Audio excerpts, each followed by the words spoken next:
The station was enormous. It Our hung in survival neutral hinges on space like a swift, great decisive metal action. ring, turning slowly, catching the light of a distant sun. Ships from 47 different civilizations were docked along its outer arms. Flags and banners and signal lights of every color blinked in the dark. It was called the Concord Station, and it was the closest thing the galaxy had to a courthouse. Commander Yale Dross had never been here before, but she was not impressed. She had seen bigger things burn. She walked through the docking corridor with a data slate tucked under one arm and a cup of coffee in the other hand. Two young officers followed behind her, carrying nothing. They had been told to carry nothing. Yale had told them that walking into a room with your hands empty and your back straight made people nervous, and she liked people nervous. The charges against Earth had arrived 3 weeks ago, delivered through official Concord channels with the kind of language that was designed to feel like a wall falling on you. 23 violations. That was the number. 23 separate violations of something called the Interstellar Articles of Honorable Engagement, which everyone in the galaxy called the IAHE, and which Yale had spent the past 3 weeks reading very carefully. The violations were all connected to one battle, the siege of Calvary Station. 11 days. That was how long the battle had lasted. A small group of human soldiers, 312 men and women, had been stationed at Calvary when the Vreth Dominion arrived with nearly 10,000 combat troops and a fleet of 7 warships. The Vreth had expected a quick surrender or a short, clean fight. They had expected the humans to understand that the numbers were not in their favor. The humans had not surrendered. They had not fought a short, clean fight. For 11 days, they had made Calvary Station into the most terrible 11 days the Vreth Dominion had ever experienced. They fought in the dark. They set traps in corridors. They moved through air vents and maintenance tunnels and showed up where no one expected them to be. They used smoke and noise and false signals to confuse the enemy. They used their own injured soldiers as bait to draw Vreth units into ambushes. They used fire. They did not stop when the Vreth signaled for the sacred pause, which was the ancient ritual ceasefire that every civilized species was supposed to honor between major pushes. They did not stop for anything. Of the 10,000 troops that had entered Calvary Station, fewer than 4,000 left. Of the 312 human soldiers, 289 survived. The station was still standing. Earth's flag was still flying. The galaxy had been very quiet about it for about a week. Then the noise started. The Concord received 41 formal complaints in 9 days. The Vreth Dominion filed the charges directly. Other civilizations co-signed them. The language in the complaints was not the language of anger. It was the language of fear.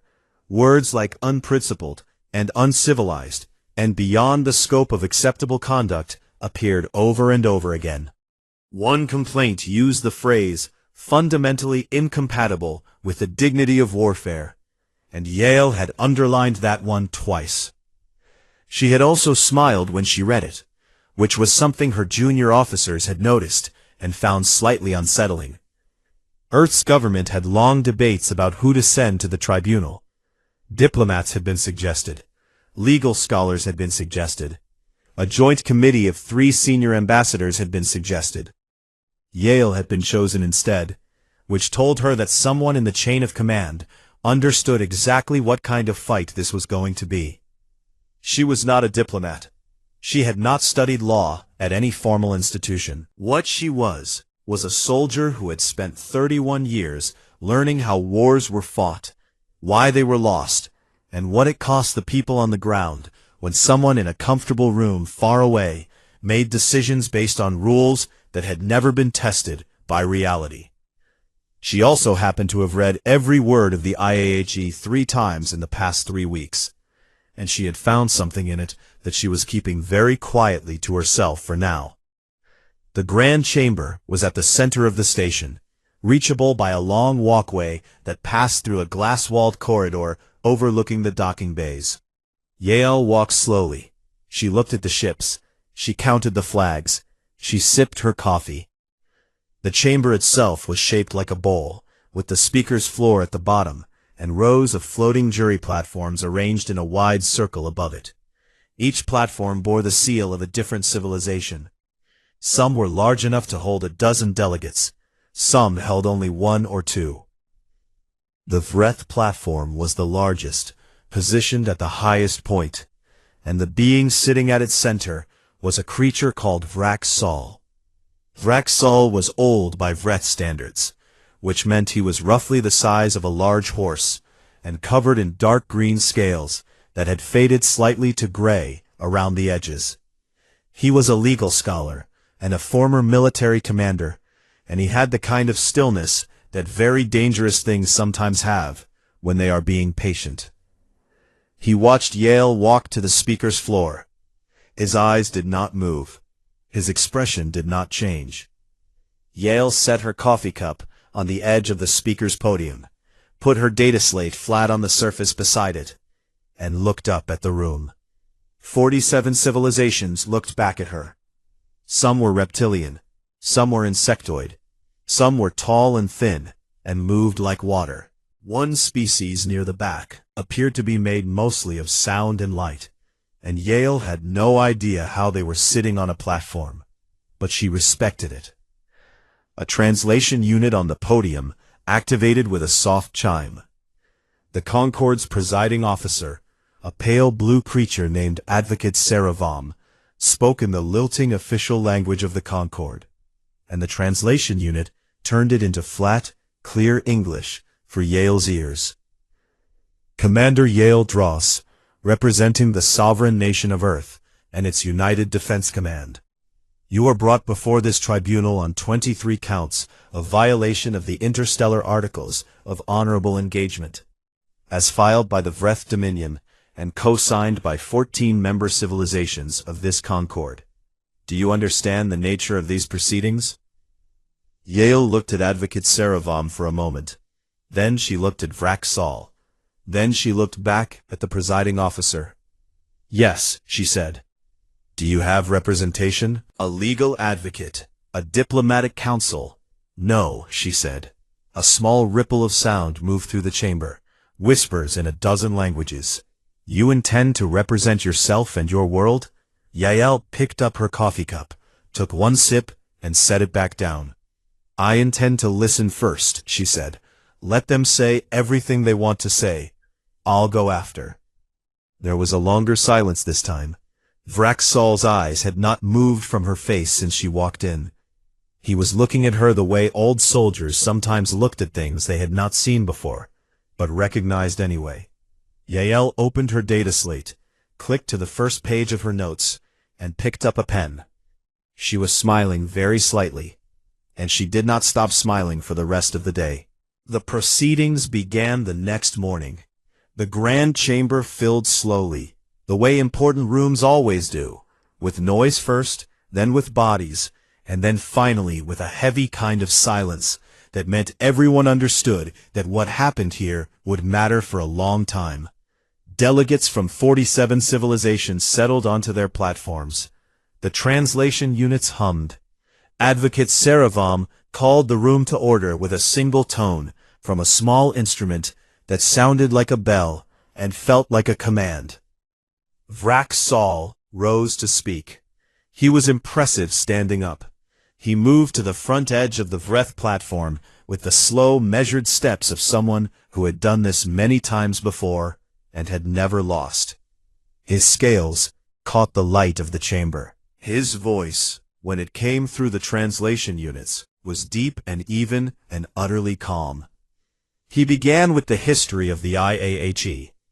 3,000 years ago, he explained, the oldest spacefaring civilizations in this part of the galaxy had come to a decision together. They had all fought wars. They had all seen what wars could become when nothing held them back.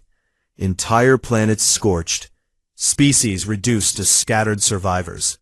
Generations of hatred that lasted longer than the wars themselves. They had looked at all of that, and they had decided that war was something that could not be stopped, but it could be shaped. It could be given edges. It could be made into something that when it was over, left enough behind to rebuild. The interstellar articles of honorable engagement were the result. 41 original signatories, rules about how battles could be started and stopped. Rules about which weapons could and could not be used. Rules about the treatment of the wounded, the captured, the surrendered. Rules about nighttime combat, about deception, about the use of fire against living targets. And the sacred pause, the 6-hour ceasefire that had to be honored between any two major offensive actions, so that the dead could be collected, and the wounded could be moved, and both sides could breathe before the next push. Vraxel spoke for nearly an hour on the history alone. He was a good speaker. The room listened. Then he turned to Kelvari Station. The lights in the chamber dimmed. Holographic displays activated above the speaker's floor, filling the air with recordings pulled from Vreth military footage, from station sensors, from the helmet cameras of soldiers on both sides. The Battle of Kelvari Station appeared in the air above Yael Dross's head, like a ghost, and the chamber watched it in silence.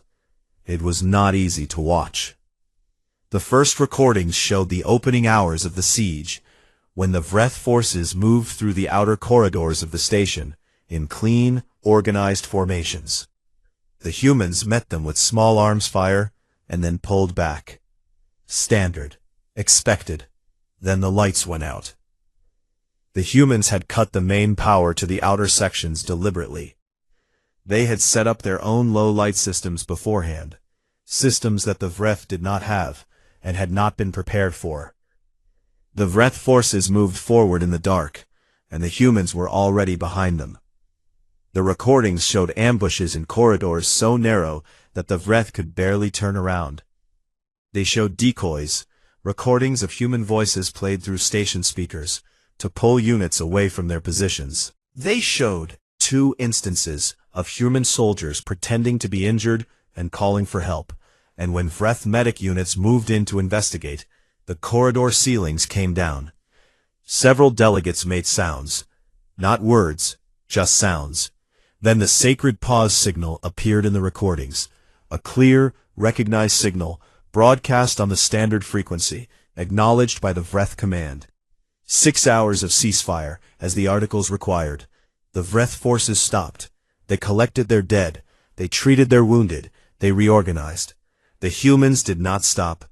The recording showed human soldiers using the sacred pause to move through sections the Vreth had just vacated, to plant devices in corridors the Vreth would use in the next push, to reposition and resupply using routes that ran through the walls and floors of the station. When the 6 hours ended, and the Vreth advanced again, they walked into things that should not have been there. The incendiary rounds came next. The recordings showed what they did to Vreth armor, and to the Vreth inside the armor, and Advocate Saravom quietly suggested that delegates who were sensitive to such images might want to look away for a moment. Most of them did not look away. They watched, and when it was over, the chamber was very quiet. Vraxel let the silence sit for a moment. Then he turned back to the room and spoke his closing statement for the opening argument. He said that what the chamber had just watched was not warfare. It was something older, he said. Something that every civilized species had decided, long ago, to leave behind. He said the humans had not simply broken rules. They had broken the idea behind the rules. The idea that even enemies deserve to face each other with some level of honesty. That deception and darkness and fire used against living beings in that way was not a military tactic. It was something that had a different name, and every species in the room knew what that name was, even as they did not want to say it out loud. He sat down. The chamber exhaled. Advocate Saravom turned to the speaker's floor, where Yael Dross had been sitting through all of it, with her data slate open and her pen moving. She had written a great deal of notes. She had also, at some point, finished her coffee and quietly obtained a second cup from somewhere, which several delegates had noticed and none of them could explain. "Commander Dros," Saravam said, "the Vreth Dominion and co-signatories have completed their opening argument. Do you wish to respond at this time?" Yael looked up from her notes. She looked at Vrak Sol. He was watching her again, with that same still, patient expression. She looked back at Saravam. "Are there other parties who wish to speak before I do?" A pause. "There are 14 co-signatory statements still to be entered into the record." "Good," Yael said. "Let them go. I'll wait." Another ripple of sound through the chamber. The avian delegates on the third platform from the left spoke quietly among themselves. A large blue-gray creature on the far side of the room leaned toward its neighbor and said something in a language the translation unit did not catch. Vrak Sol had not moved. What they were all reacting to was not what Yael had said, it was the way she had said it. She was not nervous, she was not defensive. She was not performing confidence either, the way people sometimes do when they are actually afraid. She was simply waiting, the way a person waits when they already know what is going to happen, and they are just letting time catch up to them. The 14 co-signatory statements took the rest of the day. They were all variations of the same thing: horror, concern, a strong desire for Earth to be formally censured. Some suggestions about mandatory adoption of the IAHE for all new member civilizations. One small delegation from a species called the Keth spoke gently but clearly about how the galaxy was a community, and communities had rules, and rules only worked if everyone followed them. Yael wrote notes through all of it. When the last statement was finished, Advocate Saravam looked at her again. "Commander Dros, the floor is yours tomorrow morning." Yael closed her data slate. She picked up her coffee. She stood, nodded once to the presiding officer, and walked toward the exit. At the door, she paused and looked back up at the Vreth platform, at Vrak Sol, who was still watching her. She smiled at him, not unkindly, not mockingly, just the smile of someone who had a lot to say and was very much looking forward to saying it. Then she left. Behind her, the chamber filled with noise again. 47 civilizations trying to figure out what exactly they were dealing with. She did not rush. That was the first thing the chamber noticed when Yael Dros walked back onto the speaker's floor the next morning. Every other speaker who had stood in that spot over the past 2 days had carried with them some kind of visible energy. Urgency, anger, righteousness, grief. They had all wanted something from the room. They had all been performing, in one way or another, for the 47 platforms floating above them. Yael walked in like she was going to her desk at work. She set down her data slate. She did not bring coffee this time, which somehow made her seem more serious, not less. She looked up at the room, took a slow breath, and began. "I am not going to argue about what happened at Kalvari Station," she said. "You have seen the recordings. The recordings are accurate. My soldiers did every single thing that has been described in this chamber over the past 2 days. I am not going to tell you they did not." The room was completely still. "What I am going to do," she said, "is tell you a story. Several stories, actually. And I am going to ask you to listen to all of them before you decide what they mean." She clicked the first page open on her data slate and looked at it for just a moment, as if checking a detail she already knew by heart. 10,000 years ago, she said, there was a civilization on Earth. They lived in a region near a large sea. They were not the biggest civilization in their part of the world. They were not the strongest. But they were organized, and they were smart, and they had a code. They believed that war should be fought between soldiers, face to face, with declared intentions. No ambushes, no deception, no fighting at night. When an enemy asked for a truce, you honored it. That was their code, and they were proud of it. She paused. They were conquered by a people who had no such code. The other civilization came at night. They used deception. They broke every truce the moment it stopped being useful to them. The civilization with the honorable code lost everything. Their cities, their language, their name. Within 200 years, there was almost nothing left of them. The historians who came after them wrote about them as an example of a people who trusted rules more than they trusted reality. She let that sit for a moment. Then she moved on. This is not one story, she said. This is the same story told many times on my planet, across thousands of years. The names change, the locations change, the weapons change. The outcome is the same. A people who fought with honor against an enemy who did not, and who paid for their honor with everything they had. Not quickly, not as a performance, but steadily, the way a person reads a list of names at a memorial. Civilizations and kingdoms and nations that had tried to build codes of conduct for war, and had been destroyed by those codes, when the enemy simply chose not to follow them. She did not speak for long about any one of them. She did not need to. The pattern spoke for itself. Above her, the floating platforms were very quiet. Several delegates had stopped moving entirely. Vraxall was leaning forward slightly, which was the most visible change in his posture anyone had seen in 2 days. Yale reached the middle of her data slate and shifted her tone slightly. I want to explain something called asymmetric warfare, she said. This is a human term. I do not know if your translation units have an equivalent, and if they do not, I apologize for the gap. Asymmetric warfare is what happens when one side in a fight cannot win by following the same rules as the other side. When the numbers are wrong, or the weapons are wrong, or the ground is wrong. In those situations, a commander has a choice. Follow the expected rules and lose, or change the rules and survive.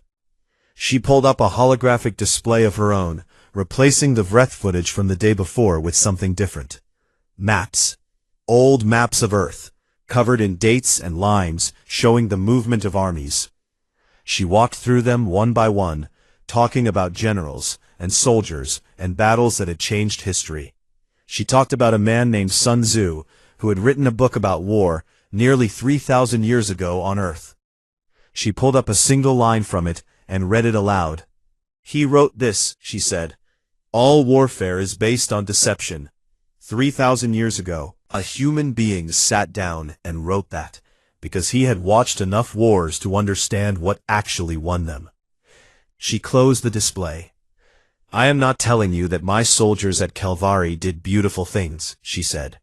Her voice was even, but there was something underneath it now, something that the translation units carried faithfully into every language in the room. I am not standing here proud of every moment of that 11-day battle. War is not beautiful. War is not supposed to be beautiful. The people who try to make it beautiful are usually the people who are not inside it. She stopped walking. She stood still and looked up at the room. But my soldiers came home, she said. 289 of my soldiers are alive right now because they did the things you watched in those recordings. If they had honored the sacred pause, the Vreth would have used those 6 hours to close off the escape routes my people needed. They knew it. They made a choice. And 289 of them are alive. Vraxall's expression had not changed, but his stillness had changed its quality. It was no longer the stillness of patience. It was the stillness of someone who had heard something they were going to be thinking about for a long time. Yael reached down to her data slate and navigated to a page she had bookmarked with a small red marker. Now, she said, and her voice shifted again, becoming quieter and more precise. I want to talk about the interstellar articles of honorable engagement. Specifically, I want to talk about the document that every civilization in this room has signed. I want to talk about Article 0. A murmur. Small, but real.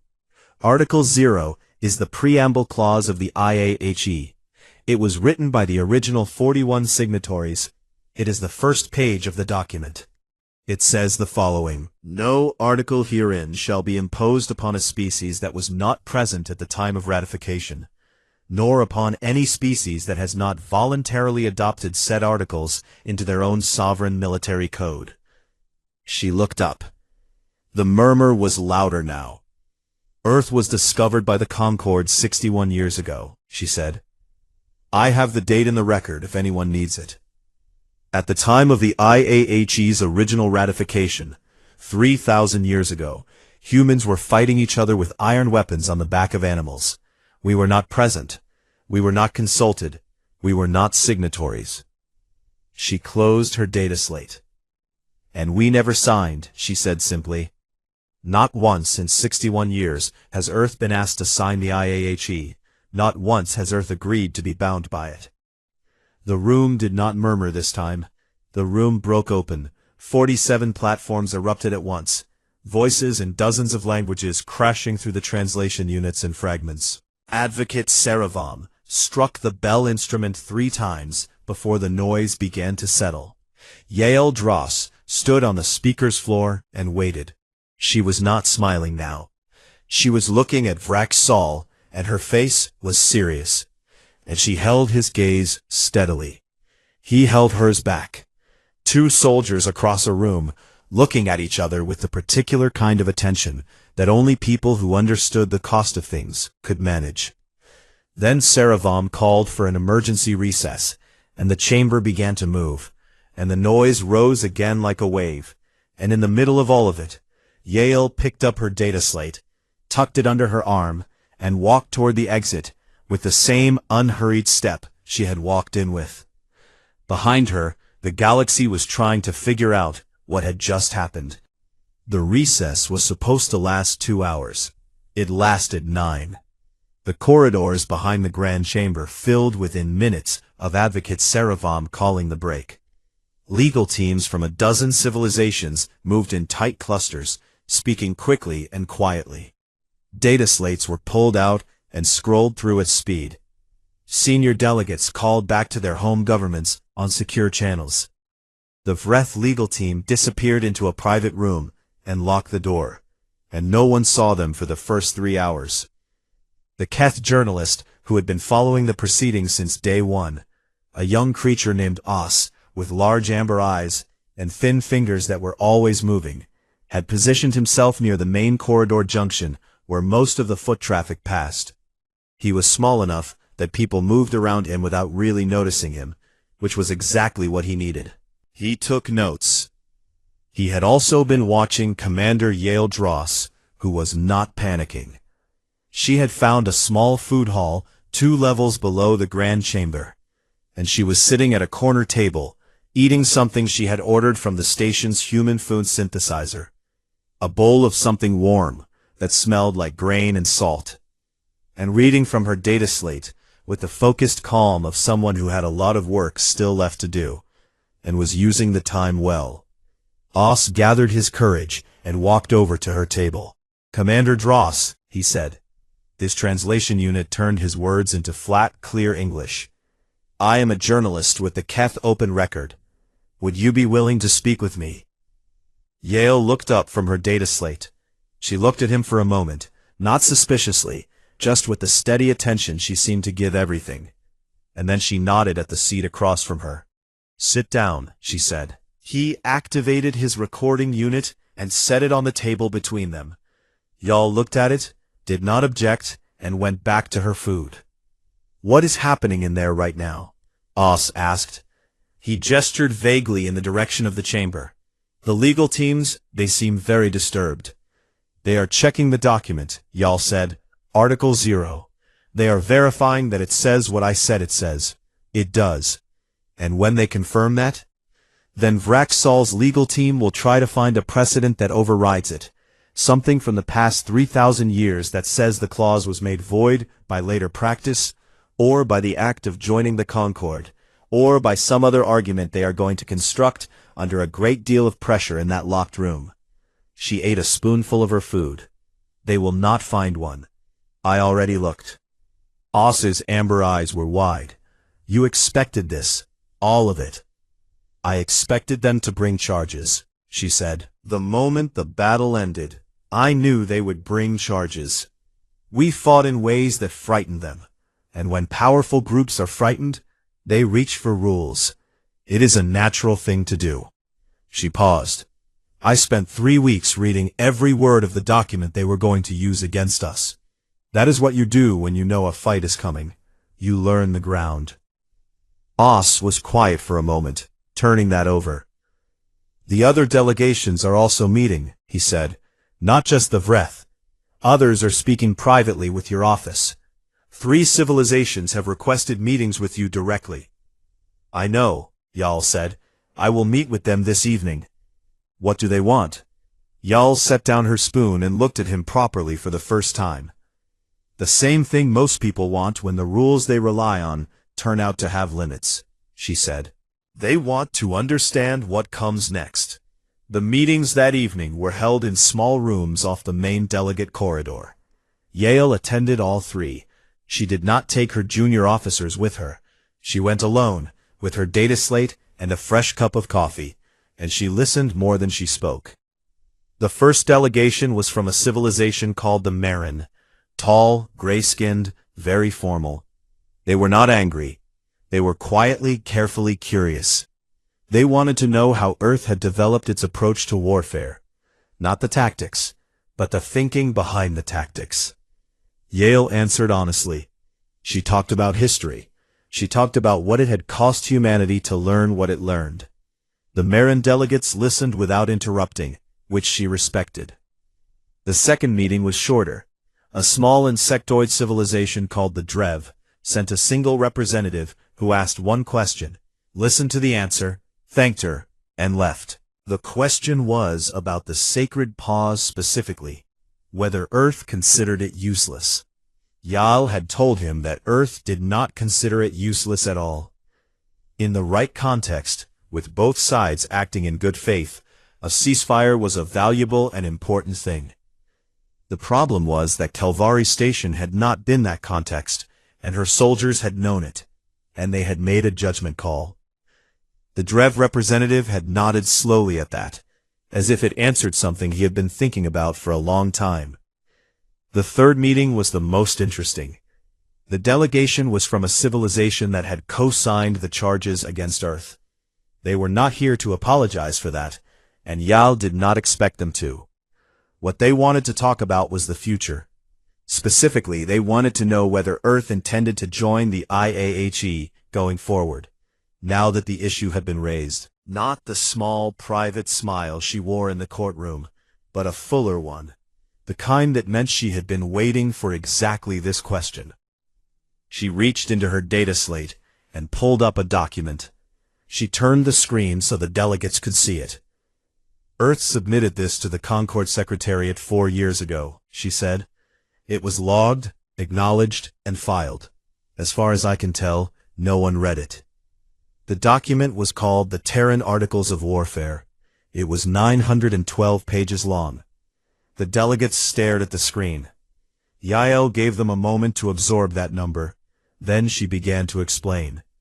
The Terran Articles of Warfare had been drafted over the course of 6 years by a council of Earth's senior military commanders, legal scholars, historians, and ethicists. It was not a short document, because war was not a simple subject. And Earth's history with war was longer and more detailed and more painful than almost anything in the Concord's records. The people who wrote it had taken that history seriously. It had strict rules about the protection of civilians, stricter in several areas than the IAHE. It had detailed codes for the treatment of prisoners and the wounded. It had firm prohibitions on weapons designed to cause suffering beyond what was militarily necessary. It banned the targeting of medical units, food supplies, and water sources entirely. It had enforcement mechanisms, which the IAHE did not have, and consequences for violations, which the IAHE also did not have. It also had clear language about battlefield tactics. Deception was permitted. Nighttime operations were permitted. The refusal to honor a ceasefire was permitted under specific conditions, and those conditions were defined in precise, careful language that left very little room for interpretation. Earth had not opted out of rules. Earth had written its own. The delegates at the table were very quiet. One of them asked, in a careful voice, whether Earth would be willing to share the Terran Articles of Warfare with other civilizations for review. "It is already in the Concord Secretariat's records," Yael said. "It has been for 4 years. Anyone who wanted to read it could have." She closed her data slate and stood up. "We are not what you saw in those recordings," she said, and her voice was quiet and direct. "Not entirely. We are also this document. Both things are true. That is, in my experience, true of most soldiers, from most species. The question is not whether a soldier is capable of terrible things. The question is whether anyone has taken the time to write down clearly, honestly, and without comfortable illusions exactly when those things are permitted and when they are not." She picked up her coffee. "We took the time," she said, 4 years ago. She left the room. In the corridor outside, Oss the journalist was waiting. He had been there for an hour. He had been patient, which was unusual for journalists, but he had learned from watching Yael Dross that patience was often the most powerful thing in a room. "How did it go?" he asked. Yael looked at him. "Write your story," she said. "Write it honestly. Tell them what happened in there today. All of it." "Will they listen?" he asked. She thought about that for a moment. "Some of them will," she said. "That is usually enough." She walked back toward her quarters, and the corridor was quiet behind her. And somewhere in a locked room, the Vreth legal team was still searching for a precedent that did not exist. The final session began on a gray morning. The station had no real weather, of course. It was a ring of metal floating in space. But the lighting system that ran through the corridors and common areas followed a slow cycle that mimicked a natural day. And on that particular morning, someone had set it to a low, cool gray that felt, to Yael at least, like the sky before rain. She noticed it when she walked from her quarters to the grand chamber. She did not mind it. She had always liked the sky before rain. The chamber was full again, every platform occupied, every translation unit humming. But the energy in the room was different from the first day. On the first day, there had been confidence up there on those platforms. The confidence of 47 civilizations who had called someone to answer for their actions and expected the answering to go a certain way. That confidence was gone now. What had replaced it was something quieter and harder to name. It was the feeling of people who had come into a room knowing what they believed and were now not entirely sure. Advocate Saravam called the session to order. The bell tone rang once, and the room went still. Saravam spoke carefully. The Concord's legal review team had spent the full 9-hour recess examining Article 0 of the IAHE. They had examined every recorded precedent in the Concord's 3,000-year legal archive. Their finding was that Article 0 was valid, enforceable, and had never been superseded by any later agreement. Earth had not been present at the original ratification. Earth had never voluntarily adopted the IAHE into its own sovereign military code. Therefore, Earth could not be held in violation of articles it had never agreed to be bound by. The 23 charges were dismissed. There was no celebration on the speaker's floor. Yael stood and acknowledged the ruling with a single nod. She did not look triumphant. She looked exactly the same as she had looked every other day, steady, attentive, present. On the Vreth platform, Vrak Sol sat very still.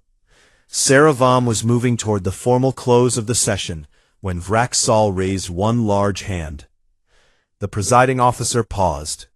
In 3,000 years of Concord proceedings, it was almost unheard of for a filing party to request the floor after a dismissal.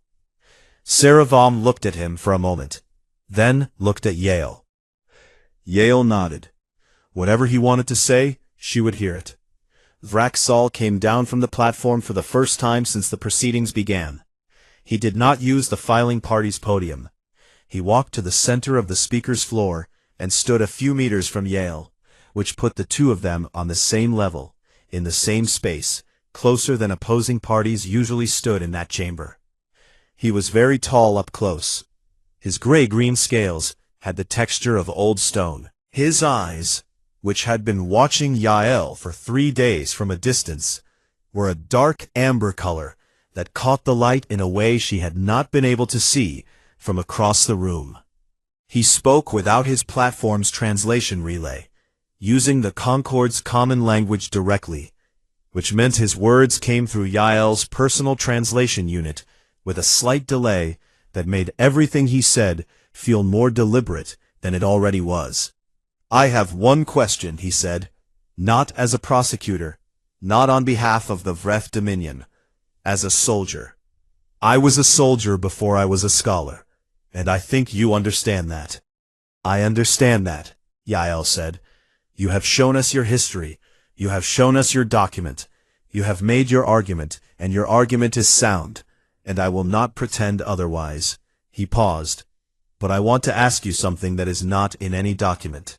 Something I have been thinking about since you walked into this chamber 3 days ago."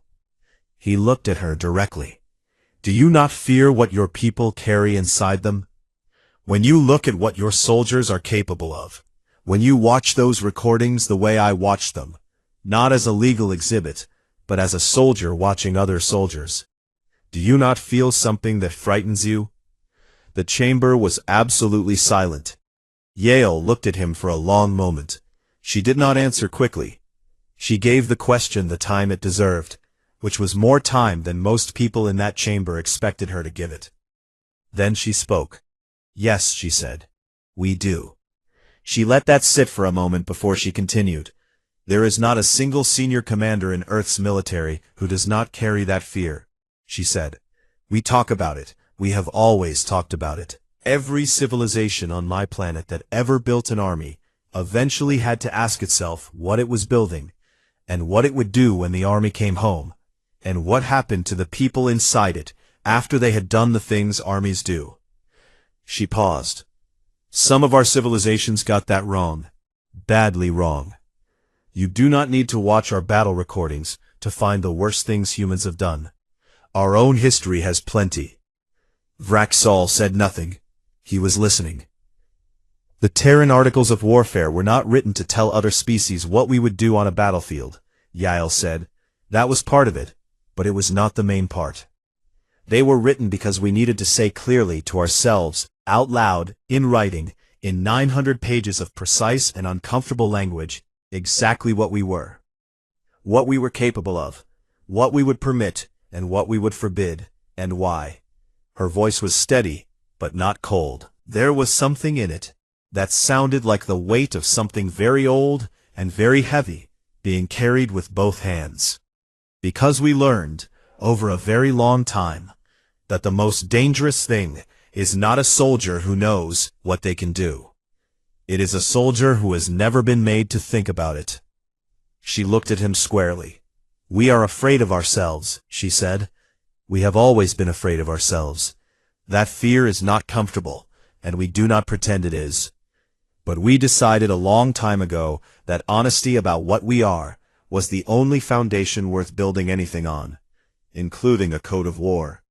Vraxal was quiet for a long time. The chamber around them was so still that the hum of the station systems was audible, a low, constant sound like a very slow breath. Then he did something that no one in the room had expected, and that every delegate present would remember and describe differently when they talked about it afterward, because it was the kind of moment that each person saw through the lens of their own experience and their own history. He bowed his head. Not deeply, not dramatically, just a small, slow inclination, the way a very old soldier might acknowledge another soldier across a fire at the end of a long campaign. Yael returned it. Then Vraxal walked back to his platform, and Saravam closed the session, and the grand chamber of the Galactic Concorde began to empty for the last time that week. In the days that followed, things happened quietly. 7 civilizations formally requested copies of the Terran Articles of Warfare from the Concord Secretariat. 2 of them sent messages to Earth's Defense Command, asking about the possibility of joint military doctrine discussions. Oss, the journalist, published his account of the proceedings, and it moved through 40 star systems in less than a week. Read by people who had never thought much about Earth before, and were now thinking about it quite a lot. The IAHE was not changed, not yet. But in the offices of 3 Concord legal teams, documents were being drafted that asked questions about the articles that had never been asked before. The debate had started, and debates, once started, had a way of going places no one fully planned for. Yale heard about all of this on the transport ship taking her back toward Earth. She read the updates on her data slate in the small cabin she had been assigned, sitting cross-legged on the bunk with her boots off and a cup of tea going cold on the shelf beside her. Near the end of the journey, a message arrived from Earth's Defense Council. It was short, the way messages from people who understood what words cost tended to be short. It said, "Good work, Commander. Come home." She read it twice. Then she closed the data slate and set it on the shelf next to the cold tea, and looked at the small porthole window beside her bunk. The stars outside were steady and bright and very far apart, the way stars always looked from a moving ship, like fixed points in something that was always changing around them. She sat with that for a while. Then she picked up her tea, found that it was still just warm enough, and drank it slowly in the quiet of the ship, while the stars moved past the window, one after another, all the way home.